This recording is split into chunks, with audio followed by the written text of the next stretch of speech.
This is breaking news. Mayor de Blasio is giving an update on the coronavirus pandemic in New York City. Let's go to it now. New Yorkers are spending too much time in their cars, stuck in traffic. That's not the way we want anyone to live. We got to do something about it.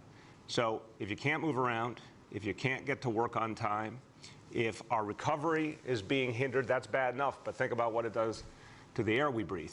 Think about a lot of cars stuck in traffic. All that exhaust being pushed out into the environment, that's bad for all of us. That makes climate change worse. That threatens the health of our kids. Asthma, there's so many reasons why congestion is bad. So you could say to yourself, there must be a better way. There's got to be something we can do. In fact, there is something we can do. There is something we can do, and it's staring us in the face. It's called congestion pricing. We thought, because the legislature acted, city and state were on the same page, we thought we had it done.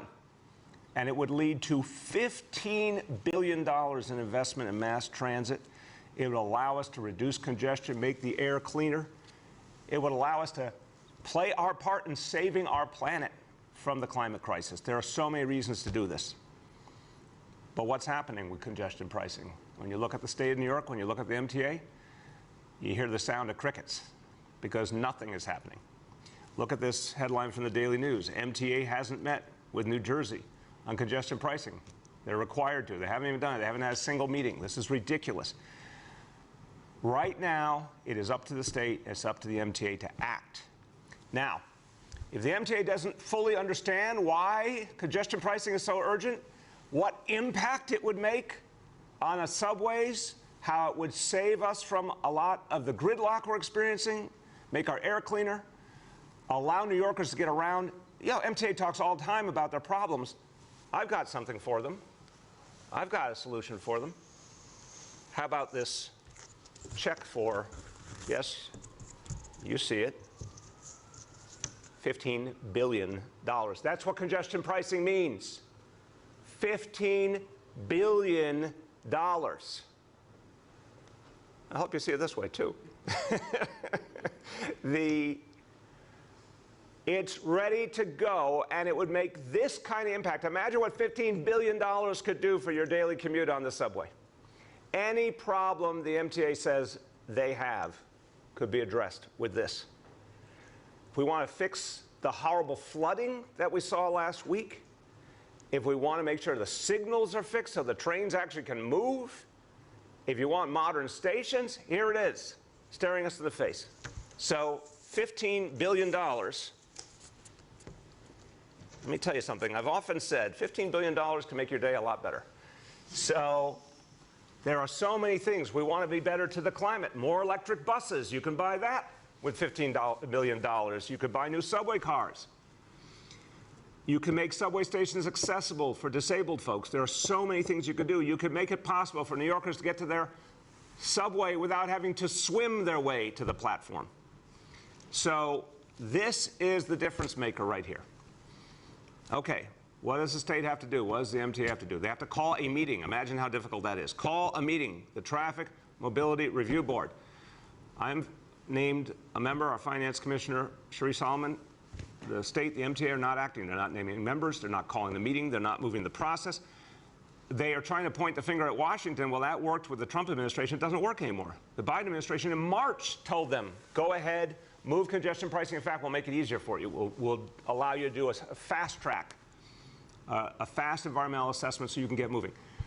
Everything has to happen this year so we can have congestion pricing next year. That's the bottom line. Once we have congestion pricing, we're going to help to stop the gridlock and help New York City to move around and get $15 billion coming to fix the subways once and for all.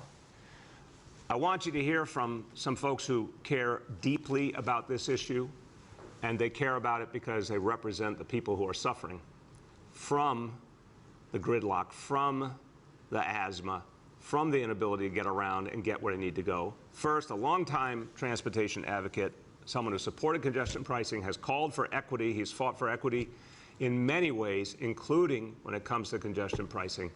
And I want to congratulate him because he's now a city council member, but he's about to be the next borough president of my beloved Brooklyn.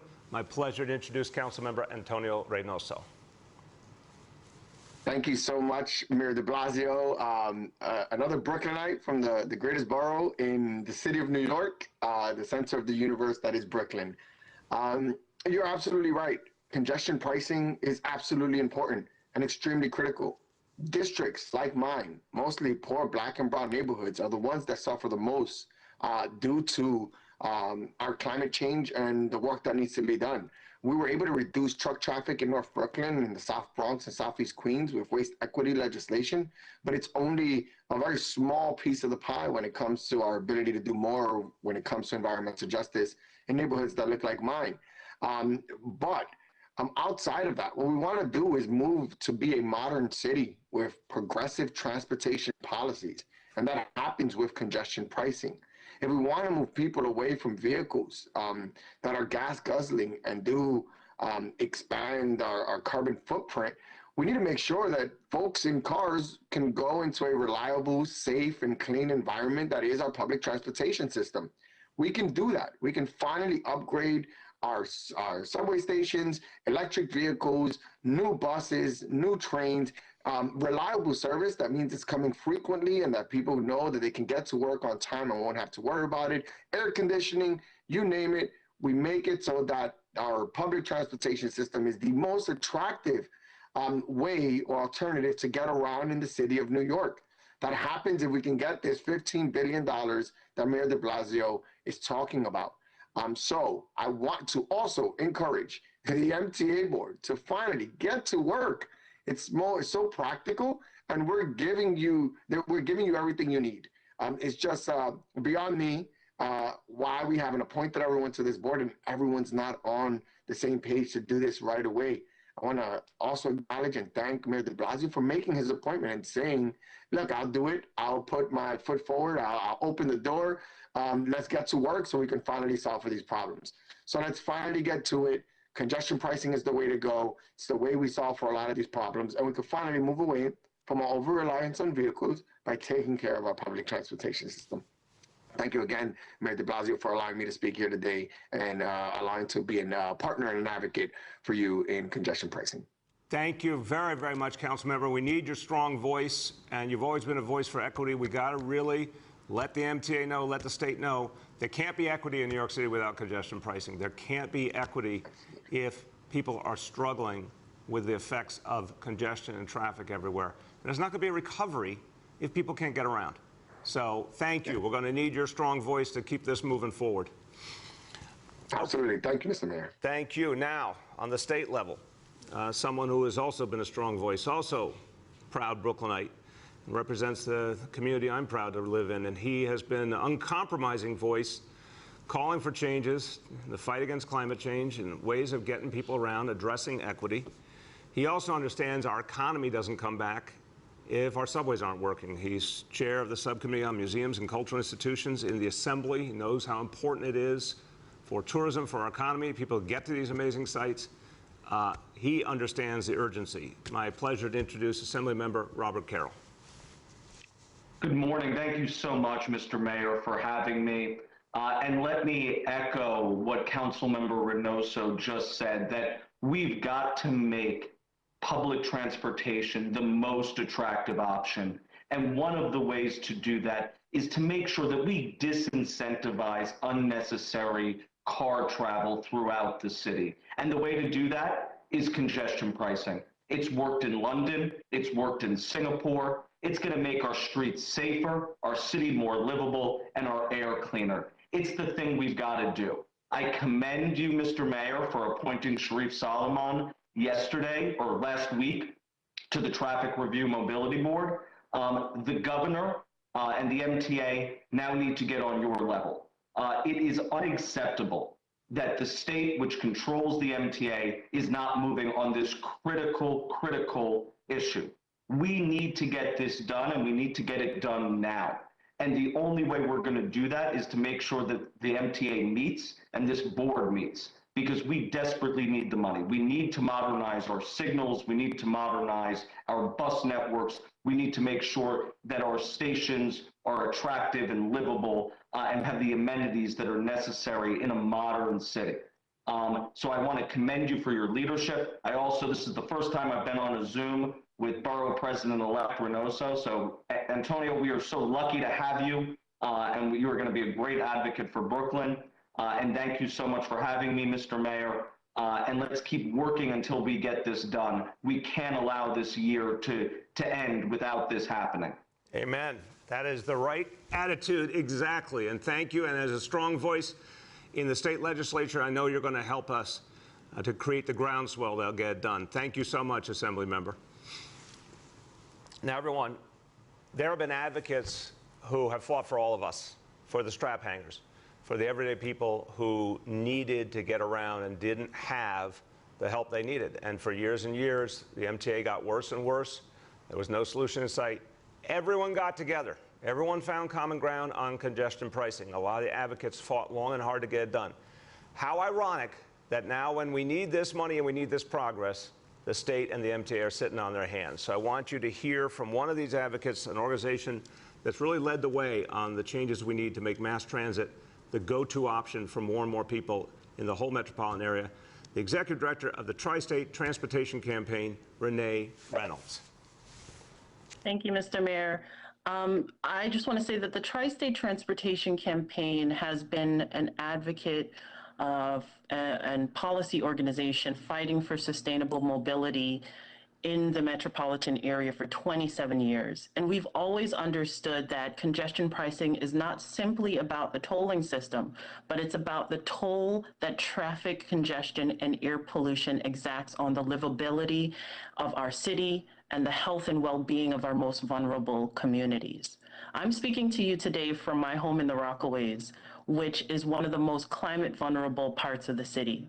And since the devastation of Superstorm Sandy in 2012, we have been at the front line of the climate crisis that continues to negatively impact the entire city, and especially in coastal areas prone to flooding. And as you mentioned, the torrential downpours and flash flooding that we experienced last week are only expected to occur more frequently and become even more severe. So we must act now to reduce our carbon emissions from the transportation sector, and it starts with implementing congestion pricing. Not only is it a win for the environment and for our public health, it is a win for millions of transit riders who rely on the transit system, and this transit system needs new revenue streams to fund that multi-billion-dollar capital plan. So TSTC has been in the fight for congestion pricing for over a decade, and we're well within reach. So this is much more about an imperative for climate justice and for the economic recovery of the city. So I want to thank you, Mr. Mayor, for having us here and for advancing this urgent call to pass congestion pricing. Well, we passed it. We need to implement it, in fact. So we can't afford to delay any longer. Thank you. Thank you, Renee. And Renee, you just said it right there, Dan. We passed it.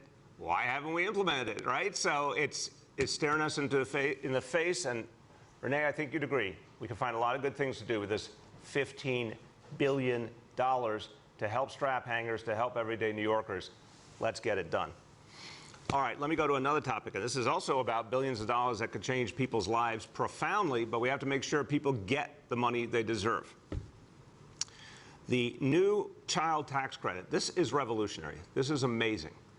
I give President Joe Biden tremendous credit, Speaker Pelosi, Majority Leader Schumer, also from our neighboring state of Connecticut, Congressmember Rosa DeLauro, who is an amazing progressive voice, has been one of the great leaders of the Congress for a long time. This was her, in effect, this was her baby, the child tax credit. This was something she believed in and fought for when it wasn't easy, and thank God it's here. This means that everyday people are going to get help bringing up their kids. As a parent, I can tell you, every parent out there knows, raising kids is hard. It's hard in the modern age. It's hard in New York City. You need all the help you can get. The fact that our federal government finally recognizes how important it is to support families directly and give parents a break. This is beautiful. This is powerful. But now we have to make sure people get the money that they deserve. $3 billion. That's how much could be coming to New York City if we do this right. $3 billion to the parents of New York City, to the kids in New York City. Direct payments. It's up to $300 a month for the youngest kids, $250 a month for older kids. Every month, every family, amazing impact. what it is projected to do, this is why this is a radical positive step forward for working families. This is projected to cut child poverty in half. And that's why it's so important to make sure the money gets to the families who need it. What are they going to do with it? For some families, it's going to be what makes them able to make ends meet, to pay the rent, to afford food and medicine, the basics. For some families, it's going to be a way to pay the mortgage. For some families, it's going to be a way to start a savings account so their child can one day go to college. It's going to make a huge difference. But here's the deal. If you filed your taxes in either 2019 or 2020, then you automatically are signed up and you'll be getting this support, which you very much deserve. So if you filed in 2019 or 2020, you're good. But if you didn't file in those years, then we need to make sure you get connected so that you get the resources you need.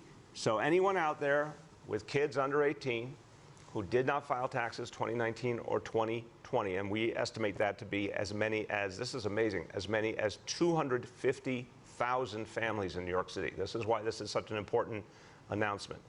250,000 families in New York City qualify for this credit, but are not going to get it automatically. So if you're out there and you're someone who qualifies, that means you just have kids and you qualify, go to irs.gov.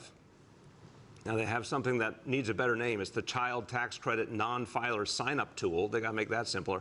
But if you go to irs.gov, you can sign up. We also want to help. So anyone who thinks they may qualify but didn't file taxes those years, you can call 311. We also help New Yorkers in general with any tax issues. If you earn $68,000 or less, we help you if you need help dealing with your taxes and making sure you get all the benefits coming to you. You can go to nyc.gov/taxprep and get direct help. So either of those ways, we want to make sure everyone gets the support coming to them. It's really, really important. We do not want to leave a huge amount of money on the table that could help New York City families. Let's make sure everyone gets the child tax credit who deserves it. Okay. Now, everyone, of course, is focused, as we always are, on the fight against COVID. We're going to be talking about that a lot in the remainder of this week. Next few days, we'll have some new things to say on new approaches to fighting COVID in this city. Right now, I'll give you the update on the vaccines. Again, every day we're seeing progress. Right now, since the beginning, 9,757,653 vaccinations. Every single day, 10,000, 15,000, 20,000 people are getting vaccinated. That's great. We got to build it up. We got to make it more consistent. Vaccination is the answer.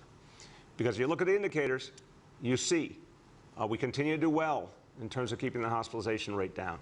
We're definitely watching the situation with the cases with concern, like is being seen all over the country. Thank God here we have a high level of vaccination. That's the difference maker. And we got to keep building that. But we're watching this carefully. So here's the indicators today. Number one, daily number of people admitted to New York City hospitals for suspected COVID-19. Today's report is 90 patients, confirmed positivity 24.73%. Hospitalization rate per 100,000, 0.38. So it remains low, but we're watching that very carefully. Number two, new reported cases on a 7-day average. This has gone up consistently. This is an area of concern, 576 cases. And number three, percentage of people testing positive citywide for COVID-19. Today's report on a 7-day rolling average, 1.72%. We're going to be talking about these indicators also this week because this one in particular is not showing us the whole picture because fewer and fewer people are getting tested and we don't have the big testing efforts we used to have in places like the public schools. So this one is, we want to talk about what it means in this context. But what we definitely see, more cases, that's a concern. Low hospitalization rate, thank God, that's a very positive thing, and that's something that makes us feel very good about the overall situation. But the answer is we've got to really push hard on vaccination in every conceivable way. Okay, a few words in Spanish, and I want to go back to the child tax credit. Again, so many families, hundreds of thousands of families who deserve this and might not get it unless they get the word. Yo soy un padre, y yo sé que criar a los hijos no es barato ni fácil. El nuevo crédito tributario por hijos es más amplio y va a marcar una gran diferencia para las familias de toda la ciudad de Nueva York. Si aún no lo ha recibido, regístrese y obtenga el dinero que usted se merece. With that, let's turn to our colleagues in the media, and please let me know the name and outlet of each journalist. Good morning. We will now begin our Q&A. As a reminder, we are joined by Department of Finance Commissioner Sharif Solomon, Health Commissioner Dave Choksi, Dr. Mitch Katz, President and CEO of New York City Health and Hospitals, and Grace Lewis, the Program Director of New York City Free Tax Prep at the Department of Consumer and Worker Protection. Our first question for today goes to Kala Rama from Pix 11. Hi, Mayor de Blasio. Thanks for taking my question this morning. Honored to be the first, always. You're the lead-off batter, Kala. Thanks. With cases of the Delta variant on the rise and kids under 12 not eligible for a vaccine, we've heard of Councilmember Mark Traeger calling for a remote learning option. We know that you're not offering one, but why not prepare for a remote learning option, especially after last year's staggered opening and then the scramble for technology? So why not just prepare in case we have to go back to that in 2 mere months? Kala, look, very fair question, and obviously what we do all the time, and what our healthcare leadership does all the time, is watch the data, watch the trends, and get ready to respond if we need to. We're talking about an opening of school that's almost 2 months away now, so we have time. But here's the bottom line. We need our kids back in school. We need our kids back in school so they can get healing from everything they've been through, so they can get back on track educationally. We need our kids back in school where there are trained professionals to help them with physical health, mental health, where there's social workers, counselors, where there's food, meals for them. We need all those things again. Our healthcare leadership has been very, very clear. Our kids suffer when they're not in school. And we can do it safely because we proved, even without vaccination, that we could do it safely. So, Kyle, that's the number one thing I want to say. We didn't have vaccination, and we made our schools safe with a gold standard of health and safety measures. Now we have almost 10 million doses given. There'll be a lot more given by the time school starts. So we can create a safe and positive environment any way you slice it. We also have been giving out devices to kids throughout, and as we announced in the budget, there'll be even more. So kids will have devices. There's always the ability, in any instance, even just a single snow day, we can go remote if we need to. But that's not the goal. The goal is to have every single child back in school. Go ahead, Cal. All right, and for my colleague James Ford, he wants to know, what would it take to at least have an indoor mask recommendation as opposed to a mandate like Las Vegas and San Francisco are doing now? I'll turn to Dr. Choksi and Dr. Katz. Right now, they'll go through the details, but there are places where we're requiring masks and places where, and for people, we're recommending it right now. But we also are, all of us, united strongly in not wanting people to think, oh, I have a mask, so I don't need to be vaccinated. We do not want to obscure the fact that a mask doesn't solve the problem, vaccination does. Dr. Katz, then Dr. Choksi. Mr. Mayor, you've covered the most important points. We require masks in school settings, on transportation, in all our healthcare facilities, and we strongly believe that people who are not vaccinated should absolutely be wearing a mask. But as you say, the right answer overall for our city is achieving full vaccination, and we are absolutely committed to achieving this standard. Thank you, sir. Thank you. Dr. Choksi. Thank you, Mr. Mayor. Just to add briefly to it, I would reiterate that we do indeed have the strong recommendations for mask use, as Dr. Katz has already described, particularly for people who are unvaccinated, as well as those settings where we do know it is higher risk, and so where the mask mandate remains in effect. Those are healthcare facilities, congregate settings, schools, public transit. And look, I want to just make sure that we're as clear as possible. Masks have been and are a vital part of our defense against the virus. And the vaccine is the closest thing that we have to a knockout punch. And so we have to use all of the tools in our armamentarium but we have to be laser focused on the benefits that vaccination affords, both at the individual level and for our city as a whole. A knockout punch. I like that, Dave. You said it all. Next. Our next question goes to Vanessa from CBS. Good morning, everybody. Thank you for taking my question. This is a bit of a follow-up to Kala's because it does relate to school and the virtual option. Yesterday, you alluded to the fact that you're going to get more creative with trying to get vaccines out. So my question regards 12 and over. And are you going to make an extra effort to get those 12 and over vaccinated prior to the school year? And if so, what do those efforts look like? Yeah, Vanessa, we are building that up right now. It's a great question. I think, first of all, a lot of parents are going to take it upon themselves because they know vaccination is widely available and free to go and make sure their kids are vaccinated in advance of school. You know, as a parent, I tell you, for so many of us, the vast majority of us, the notion of getting your kids vaccinated before even COVID, getting your kids vaccinated at the right point in life to prevent certain diseases. Parents know that reality. The vast majority of parents think that way already. So I think you're going to see a lot of parents whose kids were not in person in school, who are coming back into school in September, who are going to feel very natural about saying, I want to get my kid vaccinated ahead of that. And it's available to all kids 12 and up and widely available. We're going to also be doing a major campaign to alert parents, educate them, bring them in, make it easy for them. We'll have a lot more to say on that, but that's coming soon for sure. Go ahead, Vanessa. Vanessa? Thank you. That's all for now. Thank you. Okay, great. Thank you. Our next question goes to Emma Fitzsimmons from the New York Times.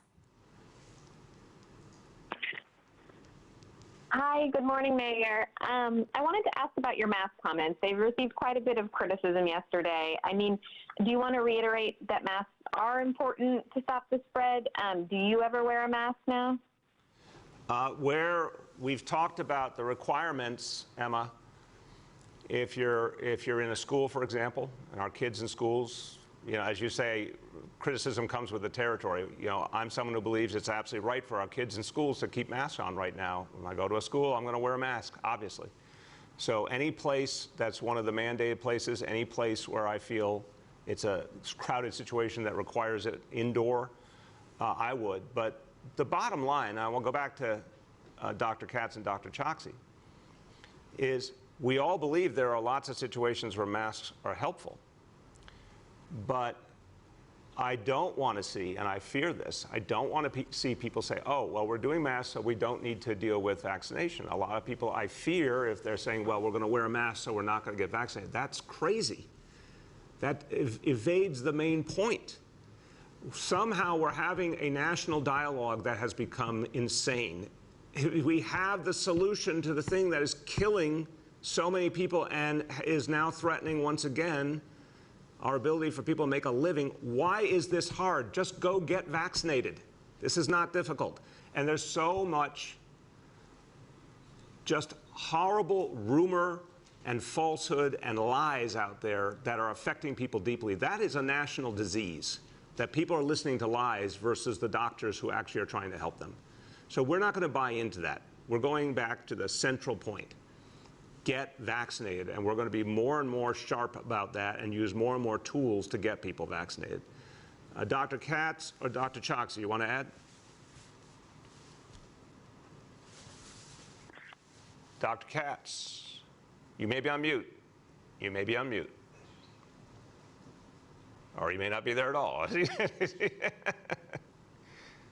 Dr. Katz, Dr. Choksi, can you hear us? I can hear you, sir. Allow me to start in that case. Just to add to what you were saying, and we can be unequivocal about the fact that masks have helped to stop the spread of the virus. And I would reiterate what we've already said. That's why masks remain a pillar of our strategy, particularly in the settings that we have described, and more so indoors compared to outdoors. With all of that said, when I think back to where we were a year ago, when we did not have this important tool in our arsenal that vaccination provides, we have to ensure that the focus in terms of being able to protect people from what is now avoidable suffering remains on vaccination as the key to do that. It also offers more durable protection, as we have seen and as we have experienced over the last several months. So the Delta variant adds even more urgency to our messaging, which remains that we have to stay vigilant against the coronavirus, and vaccination, particularly for people who are at higher risk, is the most important part of that protection. Okay, great. And sir, I would fully agree with Dr. Chotsky and apologize for my mute button skills. But just to answer the reporter directly, I often wear a mask, even though I'm fully vaccinated. We fully support masks. What we are all about saying, though, is that we have, as Dr. Chotsky said, the knockout punch. We have the definitive answer, and that's what's going to allow the full recovery to the extent that vaccinated people feel safer wearing a mask, as I do in a crowded place. That's great. But the way out of this issue is through vaccination, and that's what we're focused on. Thank you. Go ahead, Emma. Can you hear me? So I understand that you're saying masks are not a replacement for the vaccine, but are you also concerned about the economic repercussions of requiring masks indoors or not having that as an incentive for people who are vaccinated to let them know that they can have that freedom? I'll offer my view, and again, Emma, as you can hear, we work as an ensemble. Dr. Katz, Dr. Choksy, Dr. Varma, and I, and the whole team, we constantly are working through these issues, and we have real strong feelings on this one. I do think you're making a good point, or raising a good point, that we urged people to get vaccinated. Let me give you the numbers as of today. 4.5 million New Yorkers fully vaccinated. That's now pushing 54% of the entire population of the city. 4.9 million have received at least one dose. That's over 58% of the population of the city. I do expect a surge with kids 12 and up as we get closer to school, and then I think we're going to get, obviously, hundreds of thousands more once younger kids qualify. This is the solution. I think we said to people, I know we said to people, come forward, get vaccinated, it's the right thing to do. And then it became a really positive part of it that life could go back to something better and you could take your mask off. And, I think it is a problem to say to people, you did the right thing, but now you got to put your mask back on. If it came to that, if it was one of the only things, of course, we would entertain it. But the solution is vaccination. And anything that obscures that solution, anything that becomes a crutch instead of actually pushing people to make the decision they need to make, because this is really getting insane at this point. We've got to be blunt about it. If you're not getting vaccinated, you're actually causing harm to other people. Dr. Katz, Dr. Choksy, you want to add? I think you've said it very well, sir. It has to be vaccination. That is the only way that we can have a true, enduring recovery for everyone. Thank you. Thank you. Dr. Choksy? Sir, I'll just add briefly that to support people who remain unvaccinated, we have lowered barriers to accessing the vaccine. It is now the easiest time that it has ever been to access a COVID-19 vaccination in New York City. We have hundreds of points of access, including neighborhood pharmacies, family doctors' offices, pediatricians, along with the city vaccination sites. But beyond that, we have our mobile options, which are constantly roving in different neighborhoods and particularly in places that have lower vaccination rates. And finally, for anyone who wants to get vaccinated in the comfort of their own home, we provide that for all eligible New Yorkers as well. So as you've heard from us now many times, we should run, not walk toward vaccination because it is the key to turning the corner on the pandemic. Amen. And Emma, last point. I mean, just what Dave said. Literally, we will come to your door, any New Yorker, we will come to your door for free and vaccinate you in your home. I mean, what more do we have to do here at this point? This is getting insane. I'm going to say it again. If you need it, we will have it for you. We'll make it so easy But these are the doctors, the actual live doctors telling you the truth about what's going to keep you and your family safe. This is what people need to do. They need to start listening to these doctors, and if they want the vaccine brought right to their doorstep, we'll do it for them. Our next question goes to Steve Burns from WCBS 880. Hello, Mr. Mayor. How are you? Hey, Steve. How you doing, man? Doing all right. I wanted to kind of use the words you just spoke and ask you a variation of that question. I mean, what more can you do? I mean, I think a lot of the frustration now on vaccinations is stemming from, you know, we've made it as ultimately convenient as possible. We've done all kinds of different routes of persuasion, yet we still have 30% of adults unvaccinated in this city. So where do we, you know, stop with the persuasion and use some sharper tools in the words you used? It's a fair point, Steve. Look, right now we're looking at a range of options. We're going to have more to say this week for sure because we've got to, you know, really lean into this situation. That said, I don't want to take away for a moment from, you know, 4.9 million people. I mean, sorry, yes, 4.9 million people who have come forward and gotten at least one dose. I want to give a lot of credit. The vast majority are doing the right thing. I really want to be clear about that. The vast majority of New Yorkers have voted with their feet. We're going to be soon at 60% of the population, the entire population, that will have come forward and gotten vaccinated. That's really, really good. And that's why our hospitalization rate is so low. And I do believe, fundamentally, Steve, there are hundreds of thousands of people that we can reach with, you know, the outreach still, the work with the houses of worship we've been talking about, and the community groups.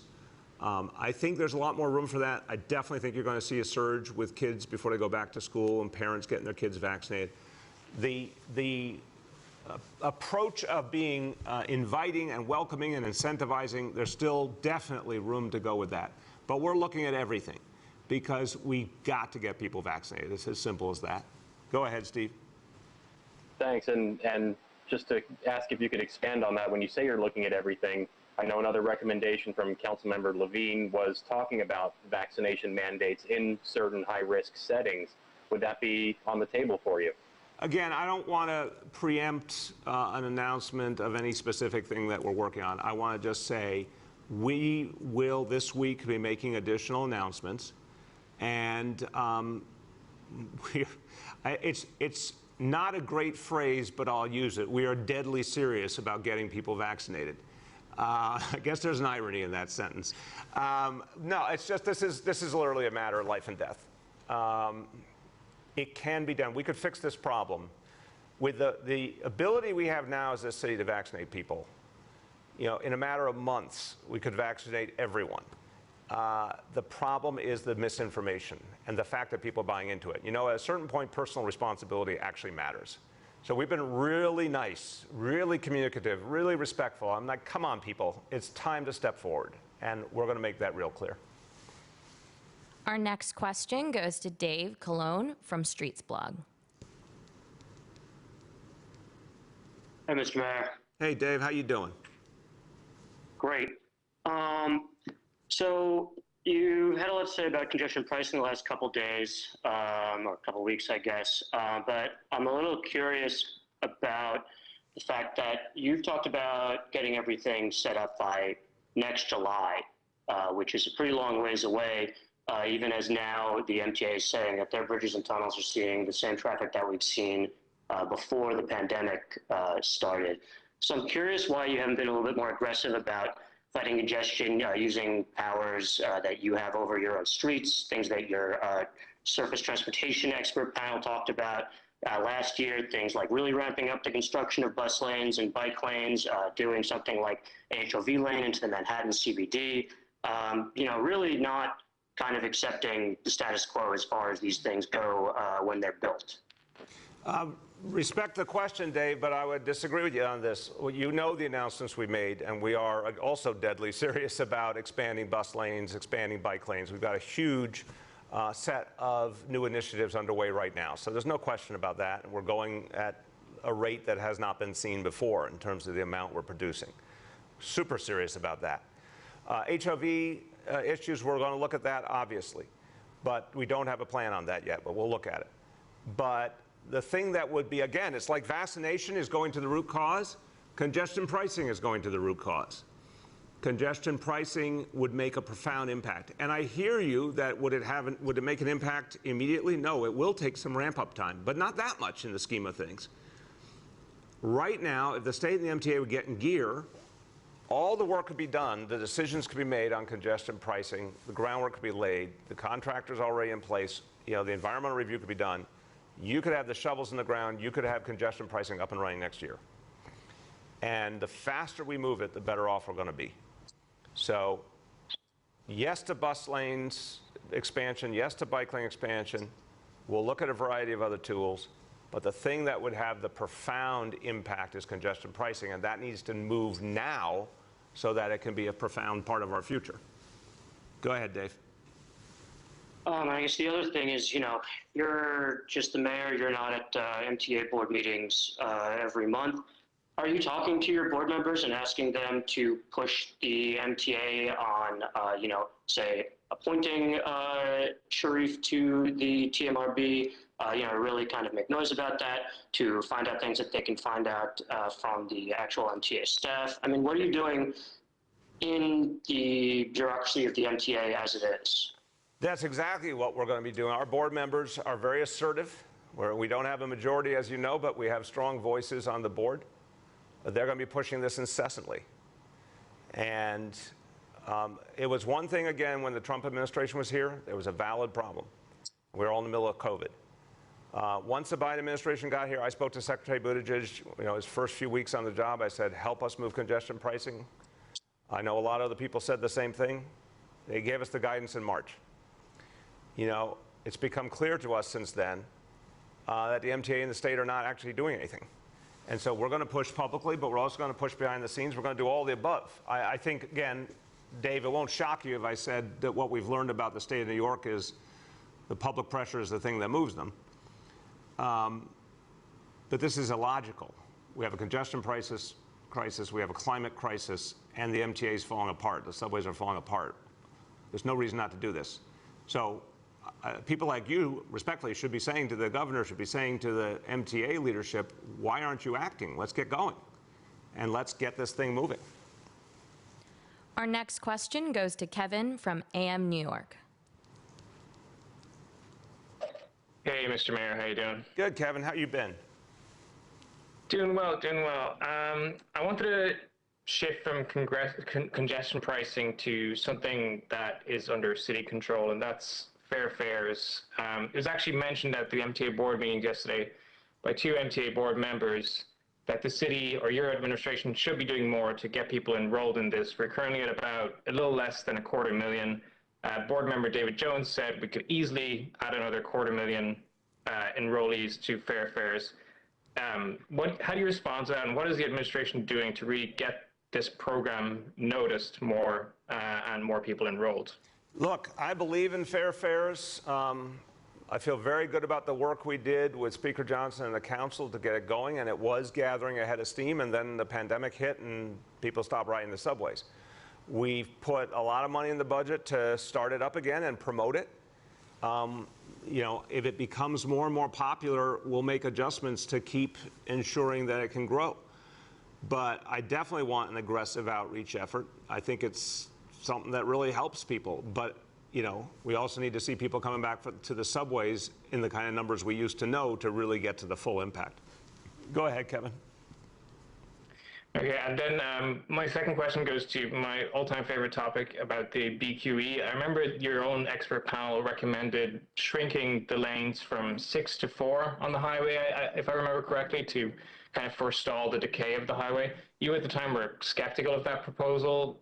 Talking about congestion pricing today, has your thinking on that changed? Would you be amenable to shrinking the BQE in its lanes to kind of both help with congestion and also, keep the highway alive for longer? I appreciate every time you raise the issue, because I hope members of the media appreciate that around here, where we're literally dealing in a given week with 100 issues or more, when someone says, hey, you guys need to give us an update on this, it does help us. It helps ensure that we're all staying focused on everything we need to stay focused on. In the last few weeks, there have been a series of discussions on the BQE. I think we've found some new approaches that are exciting. That's all I'll say right now. Expect an announcement very soon. But I think we're going to be able to do some new and better things with the BQE to address the situation. And stay tuned. We have time for 2 more questions today. Our next question goes to Paul Leota from the Staten Island Advance. Hey, good morning, Mr. Mayor. How you doing? Good, Paul. How you been?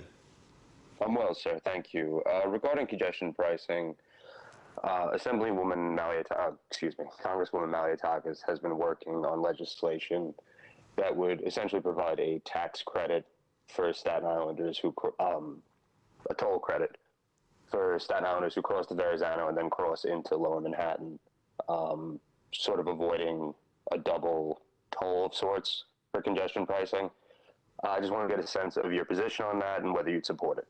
I want to see exactly what she is looking at. Obviously, I want to make sure, and for a long time, I expressed real concerns as well about some of the impact of congestion pricing and ways that we could mitigate that impact. So I want to see what that looks like before I comment on it. But I certainly share the concern that I want to make sure Staten Islanders are treated fairly. So I'll certainly look at her proposal. Go ahead, Paul. Thank you for that. The other thing I wanted to ask about was regarding Jeff Bezos' launch into space today. What you think of that, particularly in the context of the conditions that have been reported at some of Amazon's locations. I've had a challenging experience with Mr. Bezos. And so, I would just say I hope he has a lovely trip. And maybe while he's in outer space, it will help him think a little differently about how to treat working people. Maybe the oxygen level will open up his mind or something and help him think a little better. Our last question for today goes to Ruvain from Hamodia. Good morning, Mr. Mayor. How you been? Good. How are you? Good. Good. So, Ben & Jerry's yesterday announced it's joining the BDS movement. A bunch of stores in the New York area in response said they're taking Ben & Jerry's off their shelves. As a prominent progressive anti-BDS figure, I'm just wondering what you think, if you want to comment on this and whether you'll be sticking to Haagen-Dazs. I can say I will not be eating any more Cherry Garcia for a while. That's sad to me. That's sad to me. I don't know them well, but I've met them over the years, and I think they're good people, literally Ben and Jerry. I think they're good people with good values, but this is a mistake. They shouldn't do this. BDS is a movement that will undermine peace in the Middle East. It's as simple as that. You cannot have peace if you undermine the economic reality and create division. I just believe it's absolutely the wrong approach, and I don't think Ben & Jerry's should be doing that. I think they should. They've been involved and they've done a lot of good in the world, but they should stand back from this.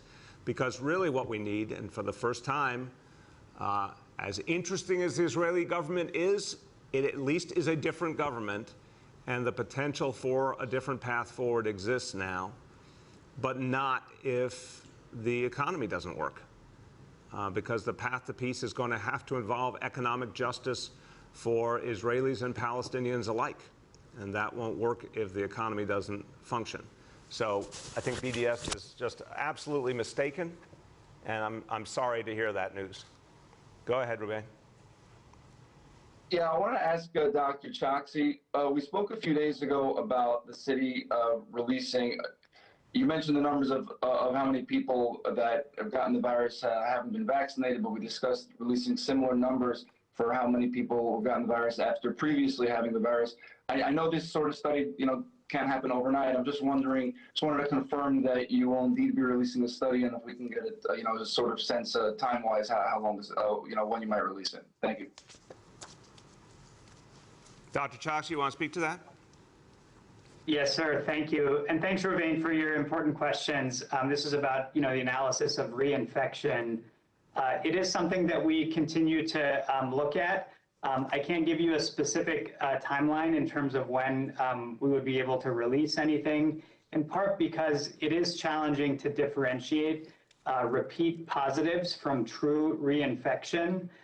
Sometimes, as you know, people have repeat positive tests because they are, just continue to have virus, even if it's not a true reinfection. And so it does involve some more detailed, often clinical case review to be able to distinguish from those things. But I will emphasize, what we know thus far, both from New York City and around the world, is that reinfection remains quite uncommon. And the best way to protect oneself against reinfection is through vaccination. Once again, what was your phrase earlier, Dave? You had a great phrase. Go ahead. Knockout punch. Thank you. Thank you, Angeline. Knockout punch. Dave Choksi, who I believe has now become a certified soundbite machine, will tell you vaccination is the knockout punch. So everyone, it's time. It's time. Go out there, get vaccinated. As Dave said earlier, easier than ever and free, and the way to protect yourself, your family, your city. Go do it. Thank you, everyone.